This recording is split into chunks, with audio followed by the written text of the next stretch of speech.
Welcome to Bloombox Growing Deeper. I'm Sarah. I'm Hannah, and we're on a mission to help you become the gardener you want to be. Hello, gardeners. Hi, everyone. We're going to answer some questions today. We have a surprise episode for you.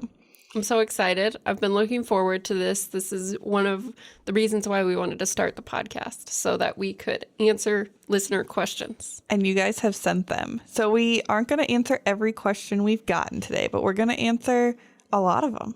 Mm-hmm. Most of them perfect for spring. Yes. It's a great time to do it. Oh, I'm so happy it's spring. Me too. Oh, it's going to be a great time. All right, so I will start. I'm going to read a question from Katie. Katie says, "Hello, Bloombox friends.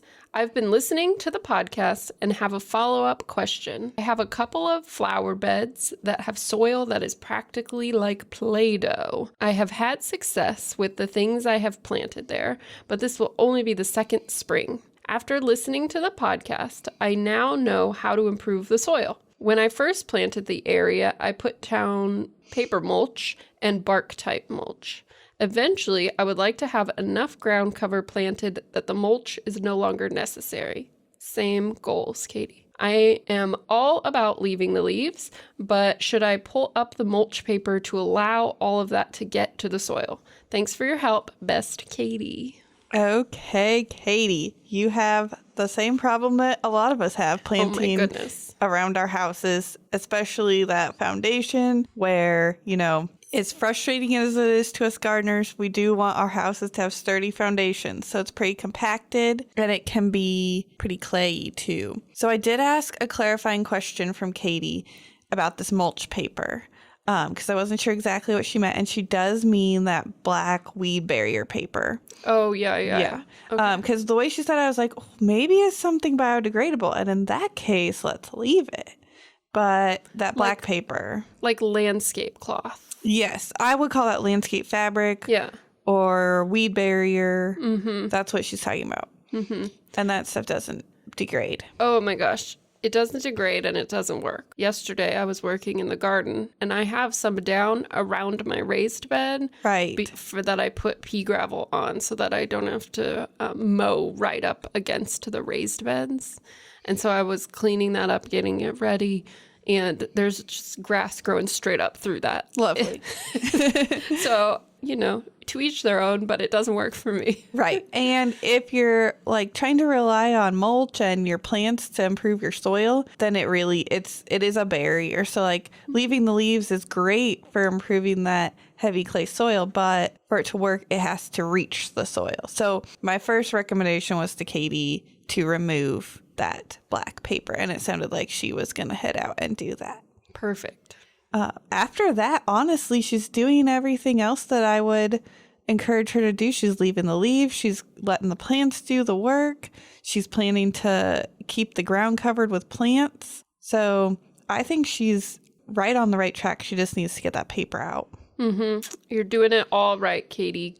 Keep up the good work. Yes, and send us some pictures this summer when it starts blooming. Yes, please do. Okay, our second question is from Sherry. And Sherry says, "Hi, Sarah and Hannah. I absolutely love your podcast. I bought a house 3 years ago and have been slowly researching and buying native plants. My yard is a big blank canvas, so deciding what to plant where has been a bit overwhelming. It is so helpful to have Bloombox and podcast advice that follows the growing season.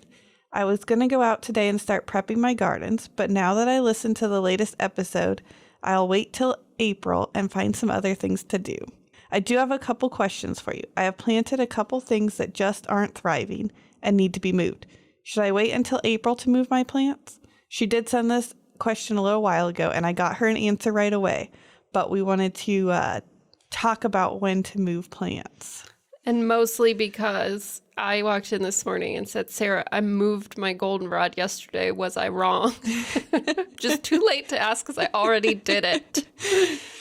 What do you think, Sarah? Well, I think you told me the right question would have been to follow up with her and say, when did you plant those things that aren't thriving? Right. And I think that was a very wise way to approach this question. Yeah, because I do think you need to make sure you give them enough time to really establish. I mean, trees in particular, you see this with when you plant a new tree and it doesn't grow vertically for a couple of years sometimes, or maybe just a little bit. And then like the third or fourth year, it'll just shoot up. And that's because it's been working on establishing. And perennials are the same way. Mm-hmm. So you need to make sure, give it a little time. Now, if you need to move it anyways, regardless of if it's going to do well there or not, then I guess. Yeah, if you need to move this plant, regardless of how it's doing, then honestly, the earlier the better. Mm-hmm. If you move it the day after you plant it, you're not even going to tear any roots when you replant. So for plant health, that's fine. But we just thought this is something you planted in the fall and it had 1 month to grow and didn't look exactly the way you hoped. It might be that it needs just a little more time to establish before you decide that it's not thriving. But if it's not thriving or it needs to move, the earlier the better, before it's got a huge root system. Right. And you never know what you're going to find. Last year, I had a coneflower plant that was not doing well. It would flower, and then it would just get all droopy, and the flowers would fall over. I sent a picture out to all the staffs that they could help me figure out what was wrong with it. And so I decided I was going to move it, see if that was the problem. It was just in a bad spot. And once I dug it up, I found that the roots had root rot. It was all kinds of, so I ended up just getting rid of that because you don't want to transplant that. So you never know what you're going to find. And it helped me realize, this soil needs a little bit of work in this spot. Right. And then as far as time of year, this is a great time of year to be moving plants. And even when Cherry originally sent this, it was, I think, late March. And I told her to go ahead. I like to move stuff in early spring because it's cool, and before the plant has a lot of green leaves, there's going to be a lot less stress on the plant. And then plant roots start growing before we see the tops growing. So the earlier we move stuff, the more chance that it has to get those roots settled before it gets really hot. Now, on the flip side, I don't really like to move perennials late into the fall. I like them to have at least a few weeks to get their roots established before it gets too cold. So I like to do early spring moving. And I would just make sure, it still feels so weird to give this advice in the spring. But this year I would make sure that you're giving them at least a drink when you transplant. And if we don't get some rain, at least a drink once a week for the next couple weeks while that plant settles into it helps settle the soil around the plant, not just water the plant. It really helps settle it in to its new home. That was going to be my next tip too. Yeah. And actually, when I transplant, I like using my watering can, as opposed to a high blast hose or something like that that's going to disturb it. So I just water can right on top, real nice and delicate, and let it kind of settle in. Yeah, let it soak. Because something that's important is that roots, for them to take in water, they need soil contact. So they will, grow into the soil and get that for themselves. But right away, if you water that soil in, it makes sure that the soil is touching the roots and gets rid of all the air pockets in there. They could settle later. Cool. Yeah. I didn't know that. Science. Yes. And use the water, not your foot, when we start stomping around our plants. Then we end up with the other problem of too much compaction. Mm-hmm. All right. Our next question is from Tim. It's a short one this time. Tim says, I've been enjoying the podcast. I seem to be finding conflicting information about pruning lead plants. If I should cut them down, how low? Thanks, Tim, who has 5 bloom boxes and will soon have 6. Yay, Tim. Tim has sent some excellent questions over the years, even before the podcast. So, the reason you're finding conflicting information, Tim, is because there are different ways to handle lead plant. So it's not like one way's wrong and somebody's spreading bad information. There's just some different approaches to this plant. And lead plant, can you remind us about lead plants a little bit? Lead plant is Amorpha canescens, and there's also Amorpha nana, which is dwarf lead plant, and they actually look quite a bit different. We're talking about Amorpha canescens, so lead plant, and it's a really cool prairie native. I want some. It's so neat. Oh, it's got the funkiest flowers. They kind of look like your hand. If you cup your hand with all your fingers pointing up, it's just like this spidery purple. It's just so cool. You just need to go look up a picture of it. Ultraviolet. Yes. Almost. Yes. it is a slow to establish plant. So it's one that requires a little patience to give it time to really like come into its own and look good in the garden. And it's also a little bit of a wilder shape of plant. It's one of those things we classify as semi-woody. It's technically a perennial, but some of those stems do resprout in the spring. So it's not something we cut back to the ground every fall, but if you're trying to keep it in like a really tidy shape, you might cut it back pretty heavily so that every year what you're really seeing is new growth. If you're trying to grow it a little bit bigger, you might do something like cutting it back every 2 or 3 years, or only cutting it back by half so that you get a bigger size, but you still get maybe a garden-friendly shape versus a grassland-friendly shape. But I would, if you have a very recently planted lead plant, I'd give it 2 or 3 years to mature first so that it can handle that pruning. And so that you kind of get an idea what the plant looks like, because it is just a little slower to come into its full shape and size. And when you say cut back a third or half of it, do you mean half the stems? Cut everything back halfway? Good question. I didn't think about that. So when I say cut back by a third or a half, that's at the end of the fall. Take note of how big that plant is, and you're going to cut every stem back in half. So take the whole plant down to half of its size. Does that make sense? That makes sense to me. Okay. Answers my question. Great. Now we have our first audio question from Heather. We'll play it for you and then we'll answer it. Hi, Sarah. Hi, Hannah. I have a question about mulching in the spring. I know that all the benefits of mulch, but I'm just not sure what to do with my old mulch. Do I keep it? Do I turn it under? I typically use untreated wood mulch, which I really like for the aesthetics in the front of our house, but I'm just not sure. And then another question I have related to mulch is in the back. I've been mulching with compost. Do you think that's good enough, or should I be using wood mulch in the back as I get my garden started? Thank you very much. Okay, well, thank you, Heather, for your question. So we're going to start with what to do every year with your mulch. Now, my answer would be that some of it's naturally going to break down, some of it's going to wash away, some of it's going to get turned into the soil as you garden. So you're probably, depending on kind of what aesthetic you're going for, and whether it's like a vegetable garden or a perennial garden that you're trying to grow in, some of those garden weavers we got going on, right, to help do a living mulch. But if you want to have that like good visible mulch aesthetic, then you're probably going to have to add mulch every year.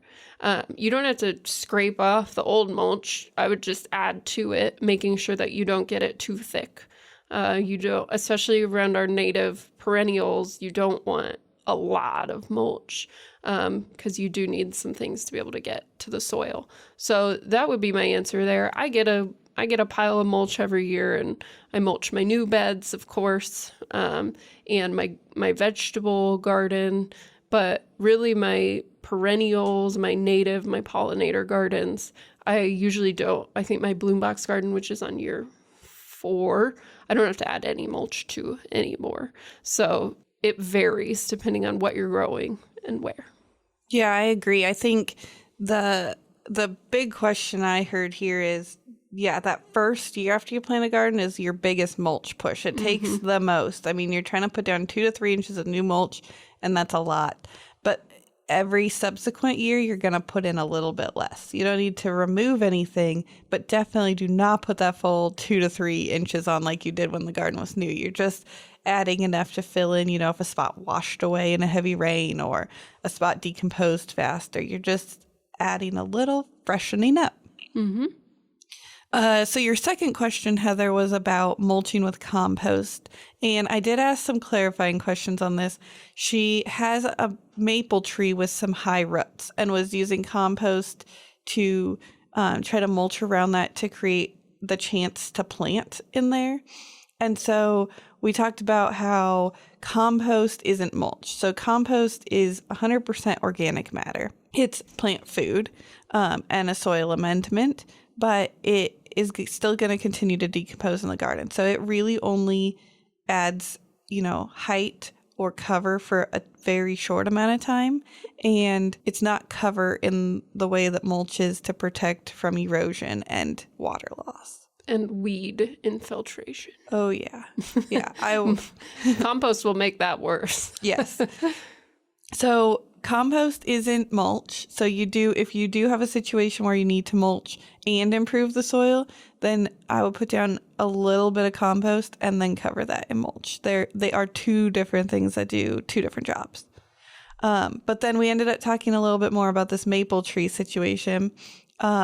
So her frustration was that the tree roots were really close to the surface and they couldn't keep grass growing. And that's just typical of a maple. They have really shallow roots and you don't want to bury those. The tree is designed to have shallow roots. Mm-hmm. Yeah, you're probably not going to get grass to grow under that. That's why when we plant trees, we recommend other plants or just a really wide mulch area. Yeah, we typically recommend when you plant a tree that your mulch ring extends to the drip line of the tree.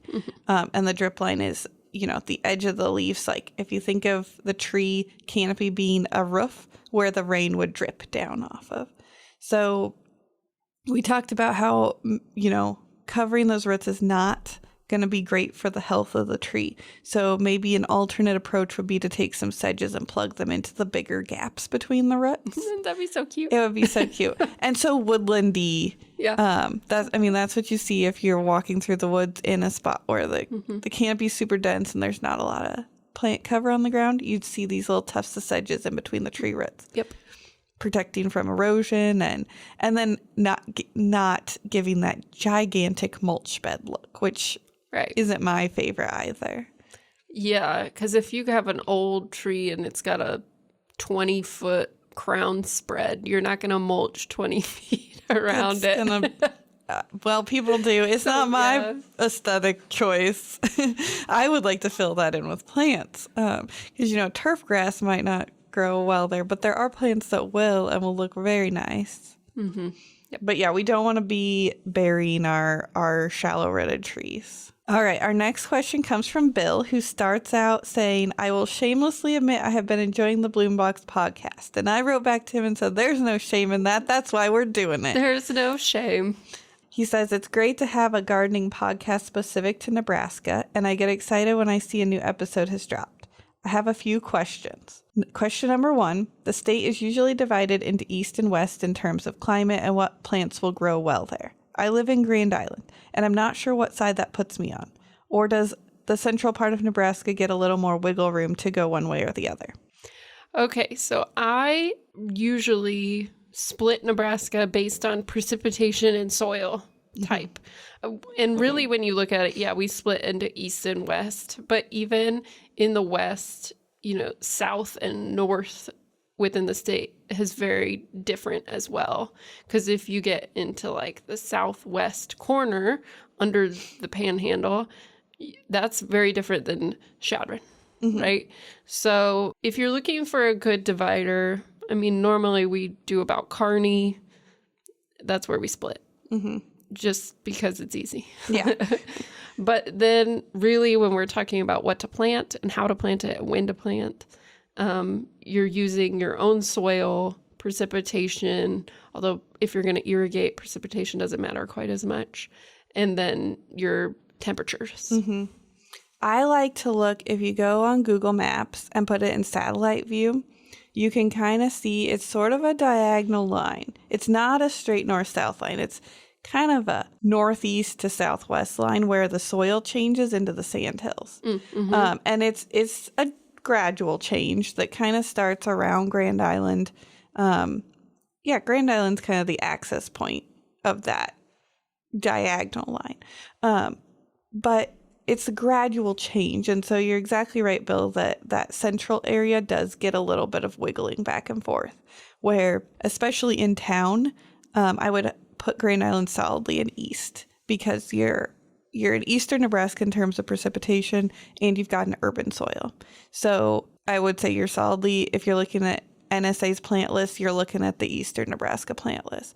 Now, if you are north of Grand Island, up in the farmland, and you've got native sandy soils, you may be looking at kind of both lists. You're probably not going to actually take some of the really, really western species that want it, high and dry all the time, but there's going to be things we plant in Lincoln that aren't going to thrive for you. So it really, political boundaries do not necessarily care about ecological boundaries. So unfortunately, there's not like this real nice answer we can give you where exactly at Kearney every time that's Western Nebraska. It takes a little bit of finessing. And Kearney, don't add us. We know you're not Western Nebraska. It's okay. All right. So Bill's second question. I am all about changing some of my lawn to garden beds. Yes, me too, Bill. But I have an underground sprinkler system. Should I just cap off the sprinkler heads should I just cap off the sprinkler heads that would be in the new garden? Or should I raise the heads up so they can broadcast over the new plants? Okay, so probably the perfect answer to this question is cap them off. However, we're all about being sustainable for you, the person, too. And if there's water in your garden, let's use the water that's in your garden. So I would keep those sprinkler heads for establishment purposes. I would be careful that you're not, if you run your grass irrigation on a timer, you may need to take that section off the timer and run it a little more manually, because I don't know anything about Bill's style of grass irrigation, but some people irrigate their grass quite a bit more heavily than, a native plant garden needs. I would definitely keep those sprinkler heads close to the ground, though. Even if you continue to use them as the plants get larger, you want to be watering plants as close to the ground as possible, both for the purpose of not losing water to evaporation. The higher we spray water into the air, the less and less ends up actually on our gardens. And also, the aesthetic of your garden will look better watered from the ground. When we overhead water our perennial plants, we end up with some flopping issues and some, flower rot issues and different things like that. So mildew, yeah. We want to water as close to the ground as possible. I would probably use those sprinklers, this year for establishment. And then I think I'd probably cap them off and, hand water in times of drought. I like to establish my gardens with a soaker hose, but, I would absolutely use a sprinkler if it pre-existed. Yeah, I think same thing. As long as you can control that section of it so that it's not irrigating the same as your lawn. Yeah, that would be my long-term concern, is that if you do keep those, you need to take it off the timer and run it manually as needed, because it's going to need quite a bit less water than your lawn. And how often do you recommend watering when you're establishing? For establishment, I like to water every other day for a week, and then once a week for a month. Maybe that's not perfect, but it's an easy recommendation to remember, and it will get the job done. And then after that, I honestly, I back off completely and I water only if things need it. There's different schools of thought on that. And also, I am in Eastern Nebraska. Yeah. If you're in Western Nebraska, that every week establishment may last 2 months. All right, Bill's last question is a good one and a tough one for us to answer because of where we work. So he asks, I have some projects in mind that will need professional landscaping. Are there any resources for finding a landscaping company that works primarily with native plants? My recommendation is to reach out to our friends over at NNLA, and you don't even have to reach out to them. You can just go to their website and you can find a landscape business in your area that then you can call and you can ask them about their experience with native plants. And I should be clear, NNLA stands for Nebraska Nursery and Landscape Association. And we will put that link in the show notes. We don't, because we work in, public service, we don't recommend specific companies very often unless, it's a really, really specific need that we know somebody is the only person who can fulfill. We like to promote all landscaping companies to the best of our ability. So just be prepared with some questions to ask to make sure that you're on the same page in terms of what native is, how you intend to design and care for this garden. And that goes for any type of landscaping, even if it's not natives, you are interviewing the landscaper just as much as they're taking on your project. You want to make sure the two of you think similarly, or at least can be on the same page. Mm-hmm. So that's the best source, I think, in Nebraska to go to. And I'm sure if you're not in Nebraska, I know Bill is, but for those of you who aren't, I'm sure there are other associations for your state that you could Google. All right. Well, that was fun. Yay, we made it through some questions. We got some great ones, so please keep sending them. We'll do this every so often. We'll just, pop in with a surprise episode and answer. I do try to make sure everybody gets, an email answer to these questions. So the folks who sent their questions back in February and March did not have to wait this long to get an answer. So we just want to share their questions with everyone. Awesome. All right. Thanks, everybody, for listening. Bloombox and Bloombox Growing Deeper are programs of the Nebraska Statewide Arboretum.